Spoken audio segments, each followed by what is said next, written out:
Firefighters. Everybody loves them. They're heroic, they've got cool gear, they rescue cats from trees, and they've got sexy calendars and giant hoses, and let's face it, nobody ever wrote a song called F the Fire Department. But there's a crisis of road safety in the US. In particular, pedestrian deaths have increased by 77% since 2010, the highest they've been since 1982, and a trend that is not being seen in other developed nations. Advocates, urban planners, and some of the better traffic engineers are raising the alarm, pun intended, that one of the biggest factors that makes the US more dangerous than other countries is street design. American roads are too wide, vehicle speeds are too fast, and American street design is fundamentally dangerous. But there's one big thing that stands in the way of building safer streets: the fire department, specifically their outdated and dangerous regulations. American fire trucks are absolutely huge compared to their international counterparts. This means that even quiet residential streets also need to be absolutely huge in order to fit them. And yet decades of research has proven that wider streets lead to higher speeds and more fatal crashes. In the US and Canada, things need to change because right now, fire departments are getting people killed.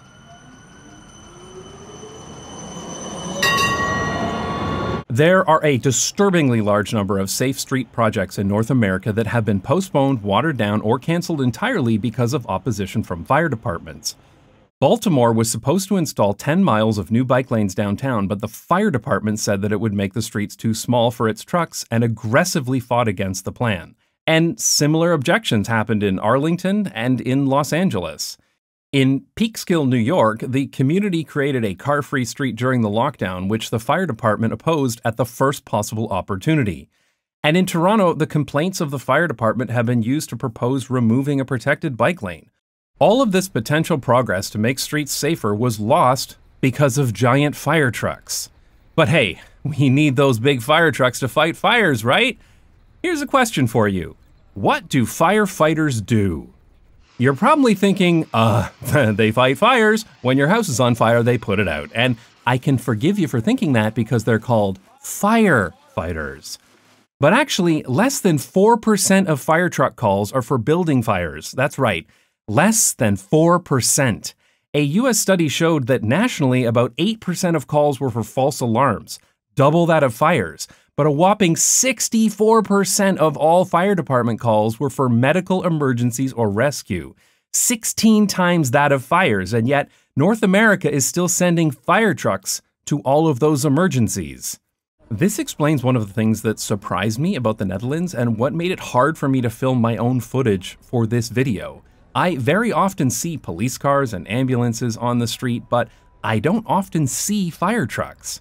That's because here, fire trucks are usually reserved for the emergencies that, need a fire truck. Incidentally, there is a difference between a fire engine and a fire truck. Fire engines are primarily designed for firefighting. They carry water pumps, hoses, and water tanks to fight fires, while fire trucks are equipped with long aerial ladders or platforms and are primarily designed for rescue operations and providing access to high places. But colloquially, most Americans say fire trucks to mean both, so that's what I'm going to use in this video. The British, who colloquially use fire engine for both, can get upset and write me a strongly worded letter in response. I also apologize in advance for the lack of metric units in this video. Yes, imperial units are ridiculous, but we're talking about America here, so get prepared for feet, gallons, and Diet Coke hamburgers per bald eagle. The morphing role of the American Fire Department as the response to nearly every emergency is one of the reasons their fire trucks have become so bloated. They have to carry more than just fire equipment. They have to be prepared for medical emergencies, gas leaks, hazmat situations, biochemical attacks, and more. These giant do-everything fire trucks mean that fire departments are hauling all this firefighting equipment with them to every emergency call. Equipment like 1,000 gallons of water for a fire engine or a 100-foot ladder for a fire truck, even though that equipment is needed in just a small percent of emergencies. Now, if you're asking why they're sending fire trucks to all these emergencies, the reason is that a lot of places in America don't have as many ambulances as they do fire trucks. So when an old woman has a heart attack, a fire truck is likely to be the closest vehicle to respond. And I'm no expert, but I'm pretty sure that typically treating an old woman for a heart attack does not actually require 1,000 gallons of water. Now, safety regulations rightfully dictate a maximum response time for different kinds of emergencies, and this is especially important for medical emergencies like cardiac arrest, where quick treatment with a defibrillator can significantly impact outcomes. But it seems crazy to send a fire truck, and reminder, that's a 40-foot truck carrying a 100-foot ladder or 1,000 gallons of water to every medical emergency. But there are alternatives, of course, like sending an ambulance or even a motorcycle that could provide immediate care on scene while waiting for specialized emergency services to arrive, which is common in lots of places. There's even precedent for this in North America.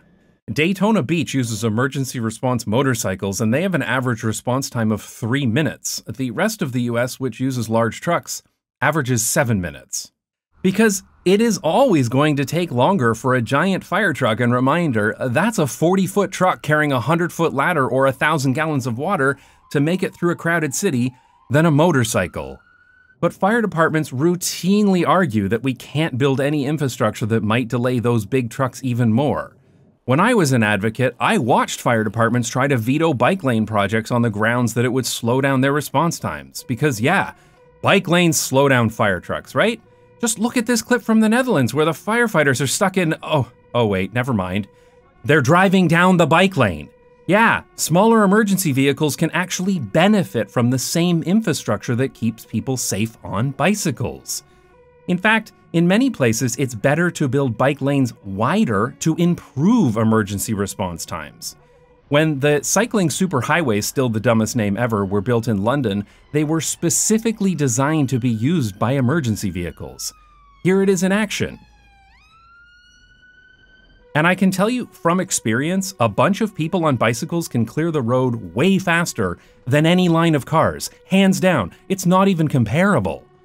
Of course, this is only possible if the bike lanes are big enough, but also if your fire trucks can actually fit in the bike lane, which may not be possible for many giant North American fire trucks. There are a few other reasons why North American fire trucks are larger than their European counterparts. In the US and Canada, fire trucks are typically built on a large custom chassis, which allows purchasers to keep adding more and more features as the trucks get bigger and bigger. European and Asian fire trucks are typically built on standardized commercial chassis from local companies like MAN, Mercedes, Renault, Scania, or in this case, Isuzu. These are basically regular commercial trucks that have been adapted for use in firefighting. Using a standardized chassis makes the trucks cheaper and more maneuverable, and they also have better crash safety too. But using smaller trucks does mean that fire departments have to figure out how to more effectively use the space in their trucks. If you compare the inside of an American fire truck with the inside of a European truck, you can see there's a huge difference.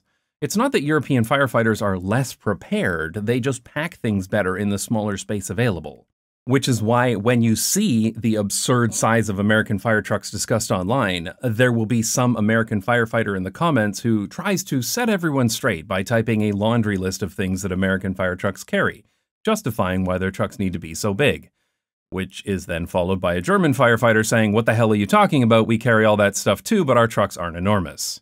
The American fire truck is also over-spec'd. While a European engine will have just enough horsepower for the pumps, an American engine will typically be more than 20% higher horsepower than required, which makes the size of the truck much bigger.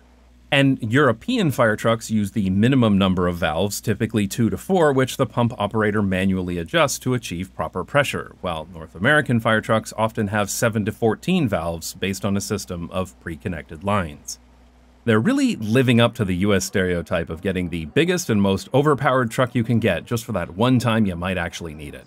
We also hear that American fire trucks have to be so big because of the length of the ladders. Because of course, American cities have big buildings that need big ladders. Look, if you go to any city with skyscrapers like Tokyo or Hong Kong, I'm sure you'll see the same thing. Oh, wait, no. Actually, they use the same size fire trucks that the rest of the world uses. Look at how tiny this fire truck looks in Tokyo. And here's a fire truck and a fire engine in Hong Kong.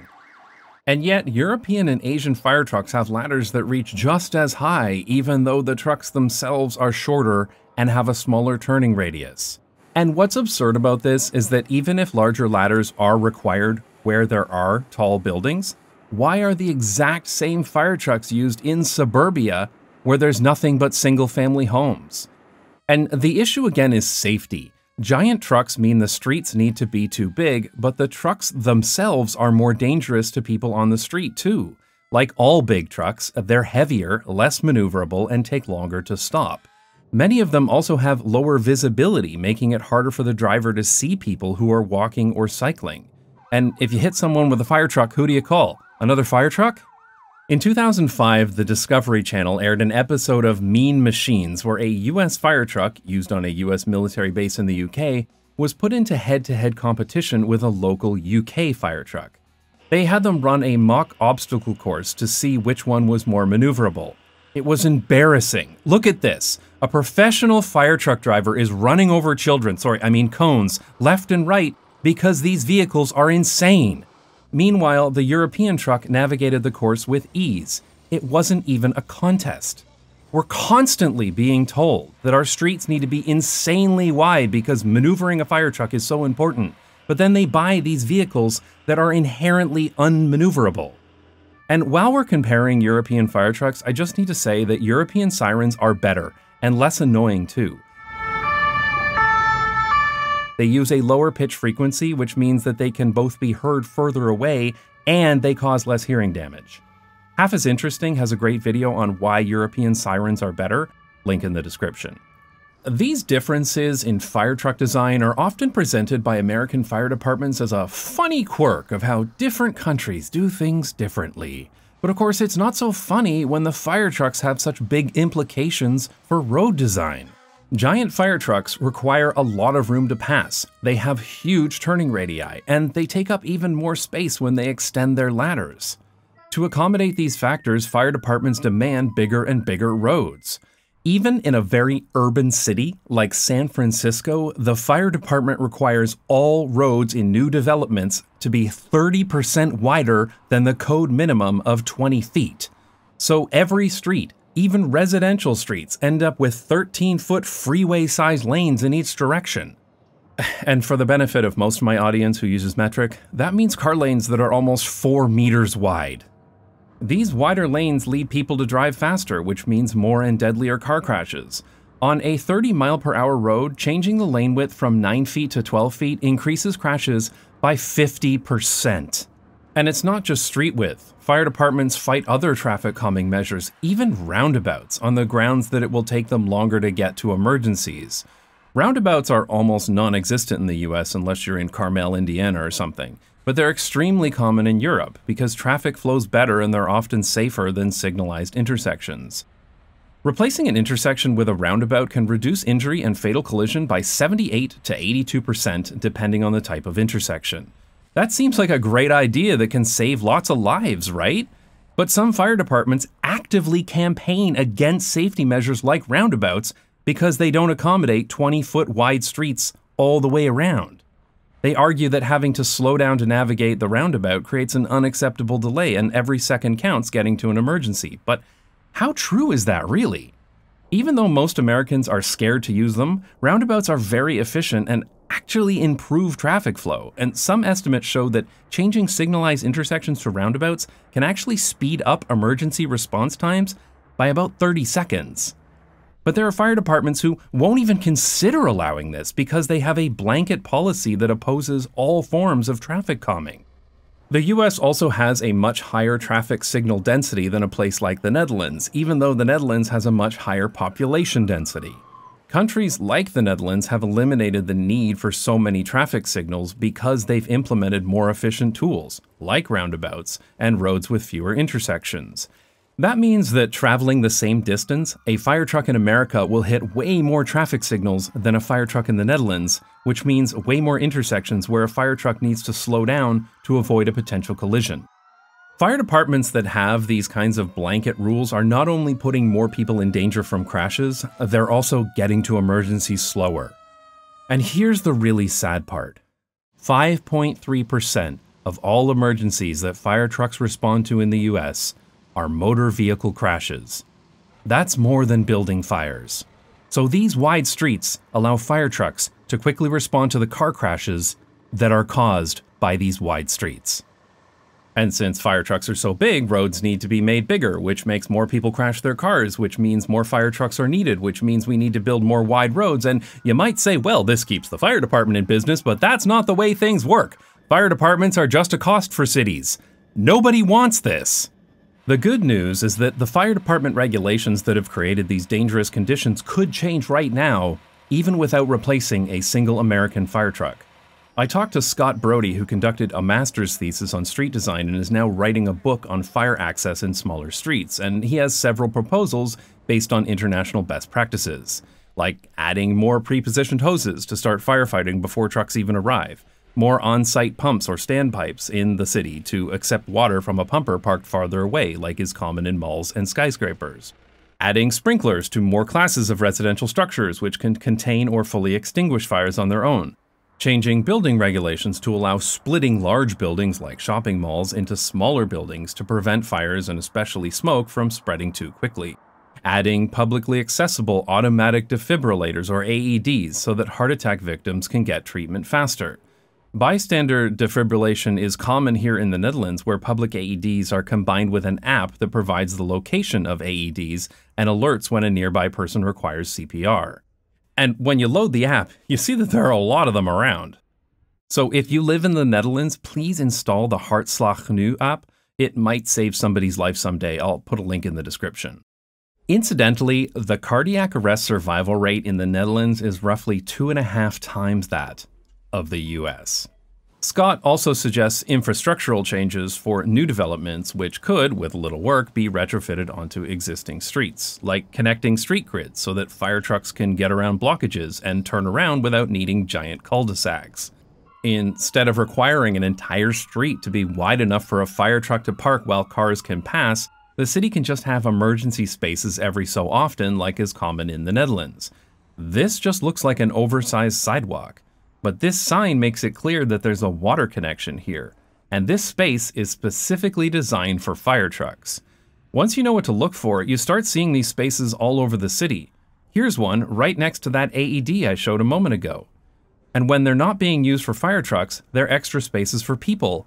Isn't this nice? This is what's possible when your city moves past, let's make every road as wide as possible for fire trucks, and starts thinking, how do we integrate emergency infrastructure into the urban fabric? And if for some reason emergency services do need to set up outside one of these designated spaces, just let them block the street, knowing that cars can pass by just going around the block. We need to accept that drivers can be mildly inconvenienced when there's a serious emergency. All these changes would allow us to build safer streets today without stopping the fire department from doing their job. But North America does also need to reduce the size of their fire trucks. We should be immediately swapping in better, safer trucks right now on the pre-planned regular vehicle replacement schedule that cities and fire departments are using already. This is what they're doing in San Francisco, where they're replacing the old trucks with new ones that are shorter and more maneuverable, yet have the same pumping capacity. They're still bigger than European fire trucks, but the point is, it is possible to get rid of these huge trucks over time. Because even if you took out all the bike lanes and roundabouts and pedestrian areas, there are still going to be obstacles in the city. There will be traffic, there will be construction, or any number of other things that get in the way of fire trucks. So you need fire trucks that can maneuver around obstacles. Not this. But trucks aside, there are so many ways to make a city better while also allowing better access for emergency vehicles. Wide bike lanes are best for cycling because they allow people to pass and ride side by side. And as I mentioned, these wider bike paths can be used by emergency vehicles. And while consistently wide bike paths should be the priority, some parts can be built with flexi posts, which can be driven over by emergency vehicles. That's what these posts are meant to do. They're supposed to be driven over. Here's how I've seen manufacturers advertising them at traffic engineering trade shows. Although the cheap ones don't always pop up like they're supposed to. Converting car lanes to dedicated transit lanes is the best way to speed up transit vehicles and to get more people to use public transportation, because transit can be faster than driving in traffic. In many cities in the Netherlands, roads have dedicated bus and tram lanes, and these are routinely used by emergency vehicles. And pedestrianized streets are amazing. They make for lively public spaces that are safe and comfortable for people walking and cycling. And yet every single time I talk about car-free streets, someone responds with, "That's stupid. What about emergency vehicles?" And I'm just like, ugh, car-free does not mean fire truck free. Of course, emergency vehicles will still be allowed here, and in fact, they get through faster on a pedestrian street because there isn't much traffic. However, there is something in cities that genuinely does get in the way of fire trucks, but for some reason, these same people seem to completely ignore it. The Baltimore Fire Department made this video to show how several streets made narrower by recently installed bike lanes cause problems for their largest trucks. You can see how they're having difficulty putting the stabilizers out for the ladder trucks. Wow, this is terrible. And look at this fire truck, having problems getting through.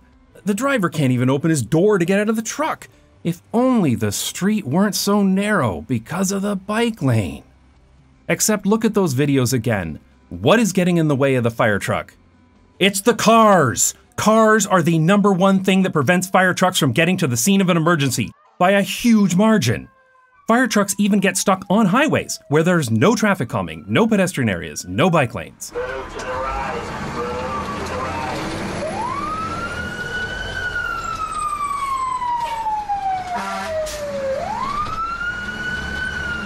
We also know from decades of research that wide roads and street parking induces demand for more driving, which causes more traffic that fills up the roads. And whether it's a jam-packed intersection that forces fire trucks to slow to a crawl or curb parking that prevents them from setting up their equipment, cars routinely slow down emergency vehicles. And ultimately, this is what annoys me so much about the objections from fire departments. When there's a proposal to install bike lanes, the fire department is there. "We can't do that. Our fire trucks won't fit down the street." When the cities want to narrow streets or install traffic calming to make the roads safer, the fire department is there. "We can't do that. It'll slow down our fire trucks." But when American cities want to remove street parking like was done here in Amsterdam, where's the fire department? Why aren't they out there saying, "Yes, we want to remove street parking too, because parked cars make it harder to do our job"? Or when cities want to build dedicated transit lanes, bus rapid transit, or new tram lines, where's the fire department? Why aren't they out there saying, "Yes, transit lanes could become our emergency express lanes, speeding up response times"? And when cities want to build car-free streets and reduce the number of cars on the road through congestion charges or restrictions on through traffic, where's the fire department? Why aren't they out there saying, "Yes, cars are the #1 thing that prevents us from getting to emergencies on time. A network of car-free streets would be perfect for us to avoid traffic"? Yet somehow, instead of coming out in support of stuff like this, the fire department only seems to show up when someone threatens the car-centric status quo. There is more than enough evidence that things could be done better, that cities could be safer, cleaner, quieter, and more livable, while also improving emergency response times. But when advocates point this out, they're often belittled by the fire departments who tell us we have no idea what we're talking about, as they refuse to even acknowledge the international examples of how it's done better, without the dangerous streets. Or they'll give us a patronizing line like, "That's there and this is here. Different environments call for different equipment," which is the laziest possible response. But even if that were true, are you really telling me that this environment and this environment somehow call for exactly the same kind of truck? And that truck, for both those environments, somehow also needs to be twice as big as the fire trucks you'll find in Europe? Really? Come on. And I'm sure I'll get exactly those same kind of comments on this video too, because I've received them many times before. I'll be dismissed as an ignorant YouTuber despite the fact that I involved multiple experts in the research for this video. And I am absolutely not the only one pointing out these insane discrepancies between how firefighting is done in the US and Canada compared to how it's done in Europe or Asia. And most importantly, without the dangerous streets. Strong Towns has multiple articles on this topic, for example, and I'll leave some links to them and lots of other sources in the description. Such as this article that talks about how the US has more fire deaths than European countries and significantly more road deaths as well. They're clearly taking the wrong approach by every metric. And look, I don't want to shit on fire departments too much because they perform one of the hardest and most dangerous jobs around, and ultimately they're dedicated to keeping us safe. But part of keeping us safe is acknowledging where the actual dangers are coming from. Dangers like speed-related car crashes, getting hit by a car while cycling, or medical services arriving too late because the truck's too big to get through traffic. We all have our blind spots, and if all you've ever known is car-dependent cities where cars are everywhere and there's no alternative, then I can understand how many of these fire departments have trouble thinking of things in any other way. And it is reasonable for fire departments to be conservative and skeptical of change when lives could be at risk. But there also comes a time when fire departments need to look internationally and to realize that things can be done better. We want firefighters to be able to do their jobs and save us from fires. But we also don't want lots of people getting injured or killed by cars. So please, fire departments, work with advocates on this. Otherwise, I'm gonna have to be the one to write the song "Fuck the Fire Department." And trust me, nobody wants to hear an old white guy rapping. Fire trucks and roads are both a lot bigger in the US than in Europe. But there's something else that's bigger too, the problem of data privacy. But for that problem, we have Incogni. I started using Incogni last year after seeing them recommended in an Atom Something video. Since then, I've been a happy customer, so I'm always willing to promote their service. Today, personal data is scattered across the internet. From online shopping to job applications, your information is stored in numerous databases. The real issue, though, is data brokers, companies that collect and sell your personal data to whoever's willing to pay. They gather details like your name, address, phone number, financial information, and even your social security number. This data can end up in the wrong hands, leading you to identity theft, spam, and loss of control over your personal information. In the US, this problem is compounded by people search sites that publish detailed personal profiles online. There are many sites that expose home addresses, financial information, and even family details, posing risk of scams, harassment, and stalking. Europeans have some protection under the GDPR, which allows them to request the removal of their data from these databases. However, this process needs to be done with every site, so it's time-consuming and doesn't prevent your information from being added again at a later date. But wherever you're from, Incogni takes care of this for you. They reach out to data brokers on your behalf, request the removal of your personal data, and manage any objections. And they continuously follow up, ensuring that your data stays off the market in the future, too.